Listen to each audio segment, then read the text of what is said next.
목사님 감사합니다. 예수님 사랑합니다. 성령님 믿고 의지합니다. 할렐루야. 예수님의 공생애는 예수님이 요단강에서 세례 요한에게 세례를 받으시면서 시작이 되었습니다. 세례 요한은 사람들에게 세례를 주었습니다. 그러나 예수님은 세례의 대상이 아니십니다. 예수님은 하나님이시지 않습니까? 예수님은 세례 받으실 분이 아니십니다. 세례는 죄인이었던 내가 물에 빠져서 죽는 것이 세례입니다. 바로의 종인 노예 이스라엘 백성들이 홍해에 빠져 죽고 다시 살아나오는 것, 이것이 바로 세례의 의미입니다. 죄가 없으신 하나님이 왜 세례를 받으십니까? 그런데 본문 13절에서 예수님이 세례를 받으러 요한 앞으로 나오신 것입니다. 요한이 기절할 듯이 놀라서 말렸습니다. 세례 요한은 태중에서부터 예수님을 알아보았던 선지자입니다. 어미의 복 중에서도 태중에 계신 예수님을 알아보고 기뻐 뛰었던 요한이지 않습니까? 아니, 제가 예수님께 세례를 받아야죠. 어찌 제가 예수님께 세례를 감히 베풀 수가 있습니까? 못합니다. 처음에 거절했습니다. 그런데 주님께서 다시 명령하시는 거예요. 이제 허락하라. 우리가 이와 같이 하여 모든 의를 이루는 것이 합당하니라. 이 말씀을 바울 사도는 로마서 8장에서 이렇게 해석하고 있습니다. 율법이 육신으로 말미암아 연약하여 할 수 없는 그것을 하나님은 하시나니 곧 죄로 말미암아 자기 아들을 죄 있는 육신의 모양으로 보내어 육신의 죄를 정하사 육신을 따르지 않고 그 영을 따라 행하는 우리에게 율법의 요구가 이루어지게 하려 하심이라. 아멘. 죄가 없으신 하나님의 아들이 요한에게 율법의 요구가 이루어져 우리의 의를 이루기 위해서 세례를 자청하셨던 것입니다. 예수님은 여러분과 나를 위해서 세례를 받으셨던 것입니다. 구원의 시작은 세례이고 구원의 완성은 십자가였습니다. 예수님은 십자가에 못 박히실 이유가 1도 없으신 하나님이십니다. 죄가 없으신 분이시잖아요. 세례 받으실 필요가 없으신 예수님이 우리를 위해서 먼저 세례를 받으시고 십자가를 지실 필요가 없으신 하나님이신 예수님이 십자가를 지심으로 우리의 구원을 완성하신 것입니다. 우리의 죄를 위하여 먼저 세례 받으심으로 하나님의 구원 사역을 오늘 본문에서 시작하셨습니다. 우리는 이 본문에서 두 가지의 겸손을 볼 수가 있습니다. 하나는 예수님의 겸손입니다. 세례를 받으실 필요가 없는 하나님이 세례를 받으신 것은 예수님의 겸손입니다. 두 번째 겸손은 세례 요한의 겸손입니다. 감히 세례 줄 수 없는 요한이 그래도 예수님의 명령이니까 순종해서 예수님께 세례를 준 것은 세례 요한의 겸손입니다. 여러분, 우리는 자격과 능력이 있어서 주님 앞에 봉사하는 것이 아닙니다. 내가 돈 있고 건강하고 능력이 출중해서 내 것 주님께 드릴게요 하고 봉사하는 것이 아닙니다. 자격도 없고 돈도 없고 건강도 없고 내가 갖추어진 게 아무것도 없어도 주님이 하라고 하시니까 순종해서 하는 것, 그것이 바로 겸손입니다. 성도님 집사하세요. 나 능력 없어서 못해요. 집사님 권사 되세요. 나 능력 없어서 못해요. 세상에서는 능력 없어 못해요가 겸손 같지만 하나님 앞에서는 바로 교만인 것입니다. 나는 감히 세례 줄 존재가 안 되는데 주님께서 내게 세례 달라고 하시니까 두렵고 떨리는 마음으로 세례를 주는 것, 그 순종이 바로 주님 앞에 겸손이 되는 것입니다. 세례 요한이 이제 예수님께 세례를 주었습니다. 처음에 아무 일도 안 일어나는 것 같았습니다. 우리가 예수 믿고 영접기도 드리고 세례 문답 공부하고 세례 받아도 아무 감정도 아무 느낌도 안 일어날 수가 있습니다. 우리가 예수 믿어도 아무 특별한 일이 안 일어나는 것만 같이 보일 때가 허다합니다. 물속에 들어가서 죄를 고백하고 예수님이 침례를 받으신 후 요한과 같이 물속에서 올라오셨습니다. 다른 이들과 똑같았습니다. 그런데 바로 그때 하늘이 열리기 시작했습니다. 하늘 문이 열린 것입니다. 예수 그리스도께서 온 인류를 대신해서 죄를 짊어지시고 세례를 받으셨기 때문에 하늘 문이 열린 것입니다. 모든 죄인이 예수님을 통해서 다 죽었기 때문에 하늘 문이 열린 것입니다.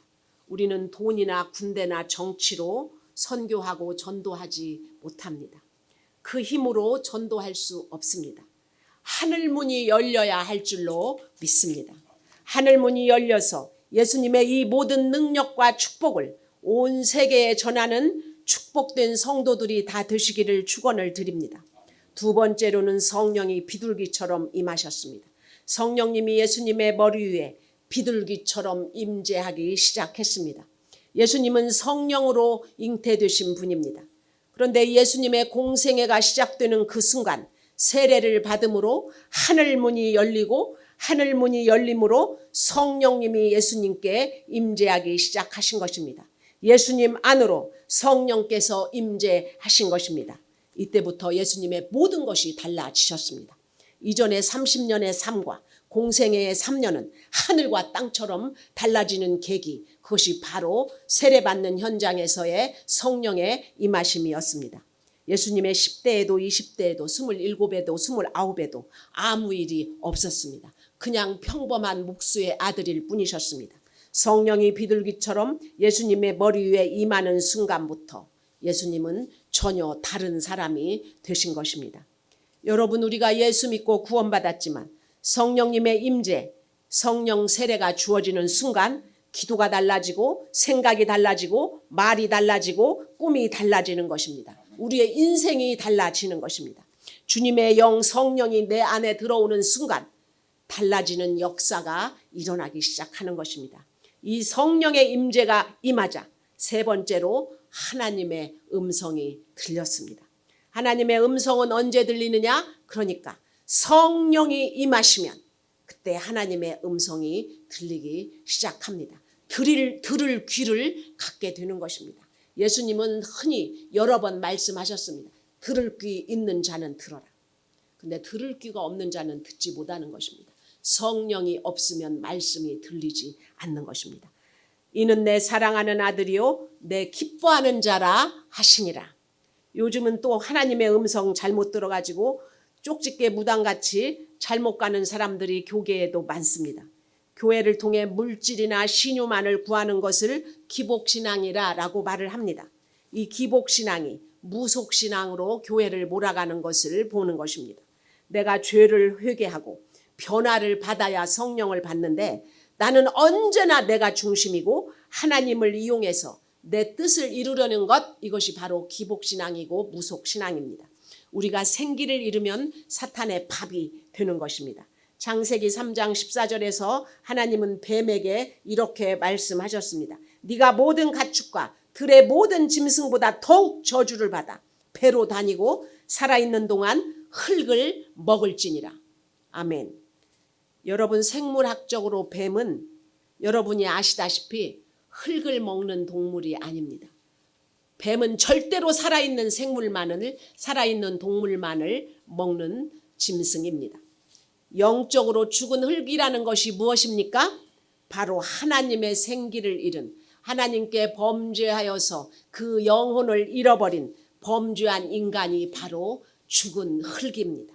내가 예수 믿어 거듭나서 성령의 전이 되지 않으면 사탄의 먹이 곧 귀신의 집이 될 수밖에 없는 것입니다. 귀신을 만나면 사람은 제정신이 아닙니다. 귀신 들린 사람인지 귀신 들린 사람이 아닌 사람인지 알아볼 수 있는 방법이 있습니다. 다음 4가지 증상 중에 2가지 이상이 보이면 그는 귀신의 집이라고 보시면 크게 다르지 않습니다. 첫째로 귀신에게 사로잡히면 자주자주 혈기를 부립니다. 혈기하면 생각나는 사람 여러분 주변에 있을 것입니다. 두 번째는 손바닥을 뒤집듯이 아무렇지도 않게 거짓말을 해댑니다.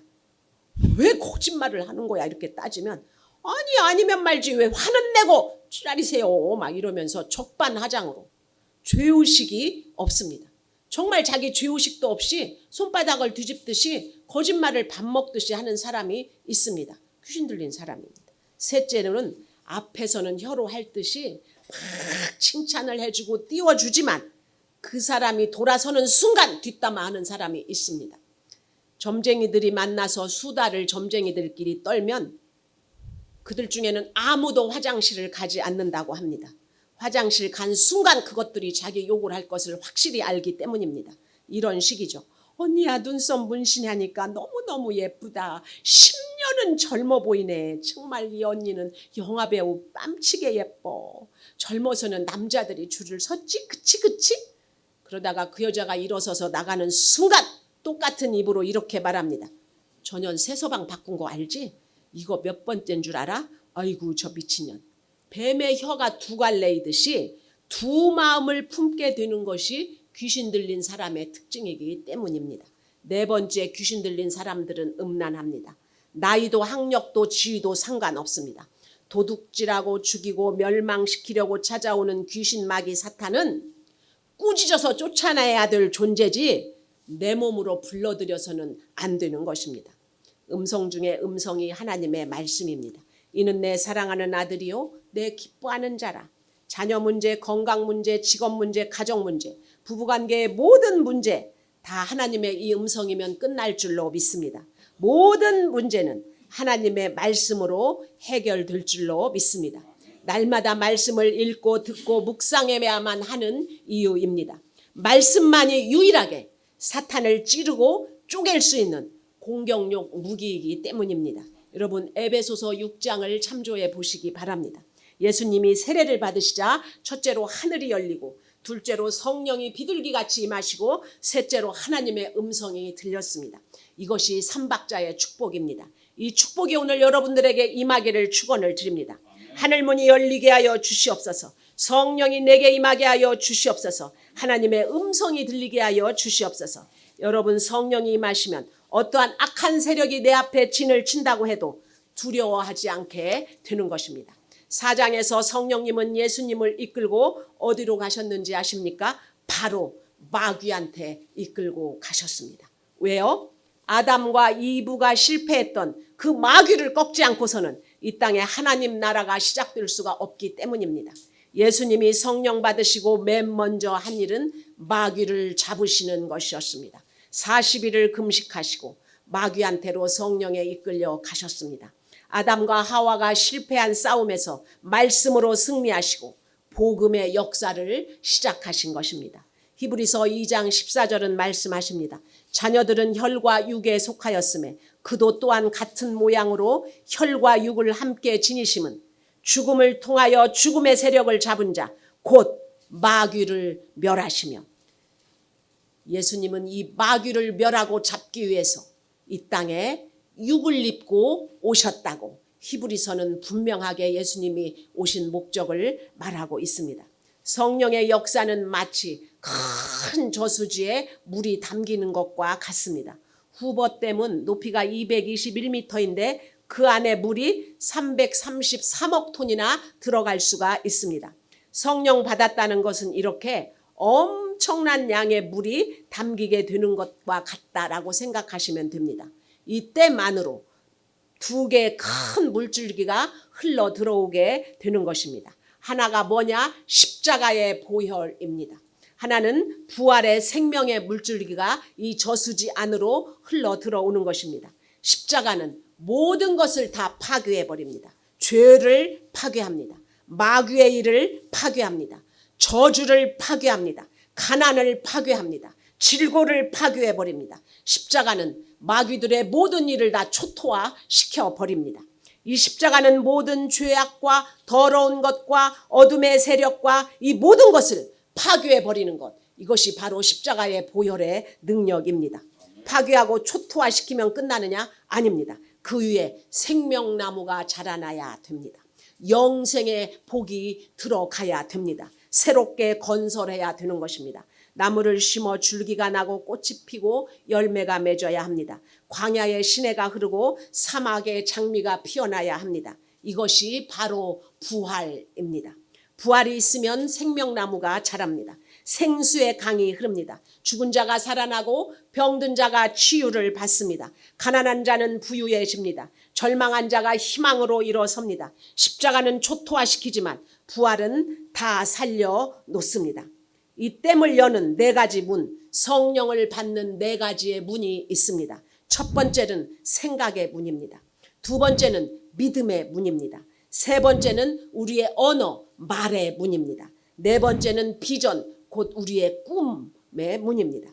그래서 우리는 긍정적인 생각을 하고 긍정적인 말을 하고 믿음의 말과 믿음의 생각을 하고 적극적인 생각과 적극적인 말을 하면서 살아가야 되는 이유입니다.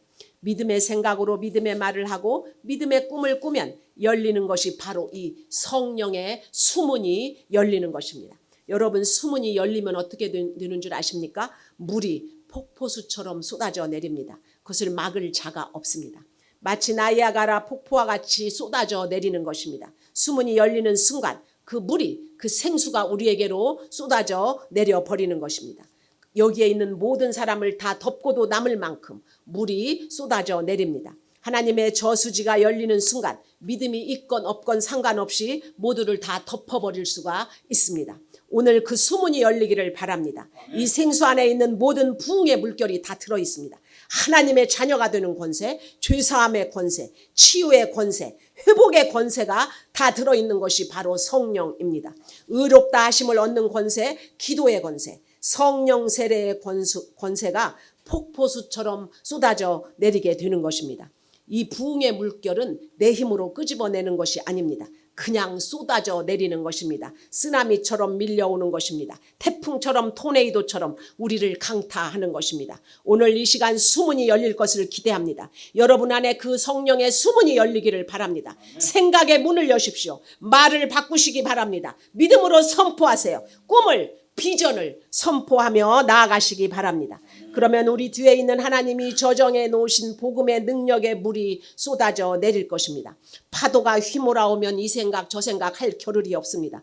파도가 덮치면 그냥 나가 떨어지는 것입니다. 그냥 파도가 쏟아져 내리는 것입니다. 물이 쏟아져 덮치는 것입니다. 그게 강이 되고 발목에 차고 무릎에 차고 허리에 차고, 그리고 우리는 물속을 헤엄쳐 다니듯이 성령 안에서 삶을 살아가게 되는 것입니다. 말씀 안에 있는 죄사함의 권세, 치유의 권세, 회복의 권세, 기도의 권세, 성령의 능력의 권세가 머리끝에서 발끝까지 우리를 덮는 것, 그것이 바로 성령 세례이기 때문입니다.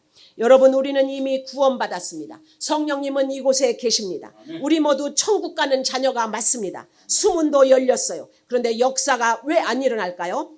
삐 소리가 나서 막기 때문입니다. 삐 소리가 나는 쇠붙이 빼내야 되는 것입니다. 주머니에 넣고 있는 불법 무기 빼내야 되는 것입니다. 우리가 비행기를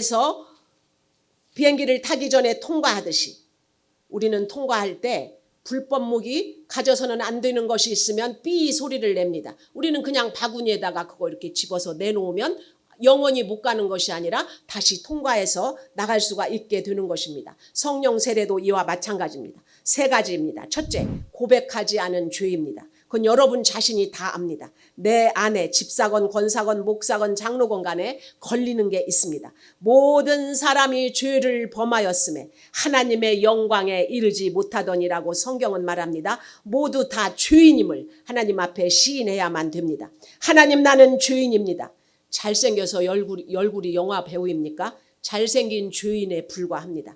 돈이 많아서 부유하십니까? 부유한 죄인에 불과합니다. 학위가 8개인 박사입니까? 유식한 죄인에 불과한 것입니다. 재주가 많아 하늘 끝에 오르고 바다 밑에 그 자리를 펼지라도 그는 죄인에 불과한 것입니다. 하나님, 나는 하나님 앞에 불쌍한 죄인입니다. 나를 긍휼히 여겨 주시옵소서. 주여, 나를 불쌍히 여겨 주시옵소서. 하나님 앞에 내놓으시기 바랍니다. 죄를 고백하셔야 삐 소리가 멈추기 때문입니다. 둘째는 용서치 못하는 마음입니다. 남편을, 아내를, 자녀를, 부모를, 나 자신을 이 시간 용서하시기 바랍니다. 나를 배신하고 이용하고 비열하게 밀치고 참소하던 인간들 이 시간 용서하시기 바랍니다. 그들을 미워하고 분노하면 내가 통과할 수가 없기 때문입니다. 하나님께 갈 수 있는 길이 막히는 것이기 때문입니다. 내가 이놈의 인간 고치고야 말리라. 그것 여러분의 교만입니다. 하나님께 내려놓으세요. 그냥 바구니에 내려놓으시기 바랍니다.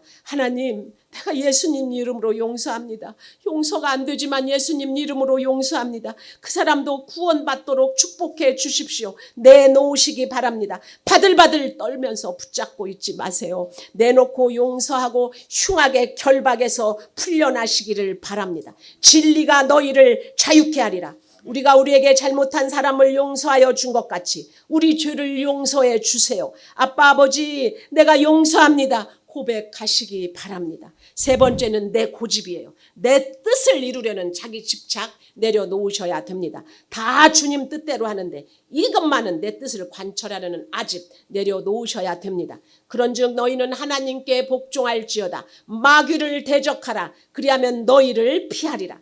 믿음의 반대는 여러분 불신이 아닙니다. 자기 열심입니다. 내 열심이 하나님을 막으면 안 됩니다. 내려놓으셔야 되는 것입니다.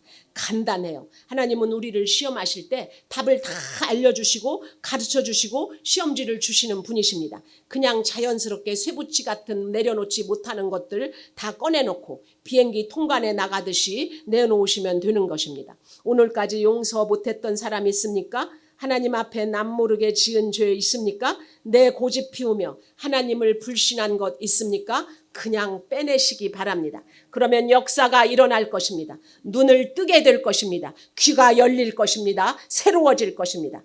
주님, 내가 능력이 있어야 주의 일을 하지요. 귀신 쫓고 병 고치고 방언하고 능력을 행해야 하지 않겠습니까? 오늘 주님은 이 모든 것을 여러분에게 주시기를 원합니다.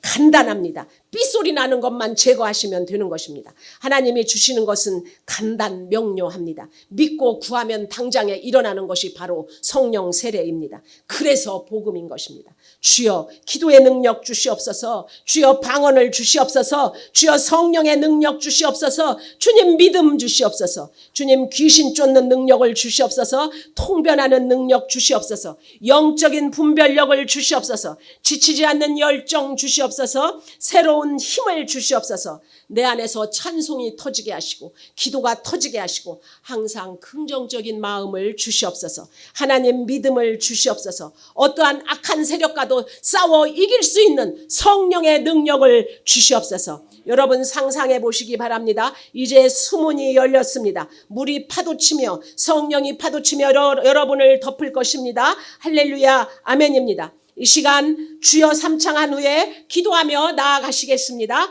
주여 주여 주여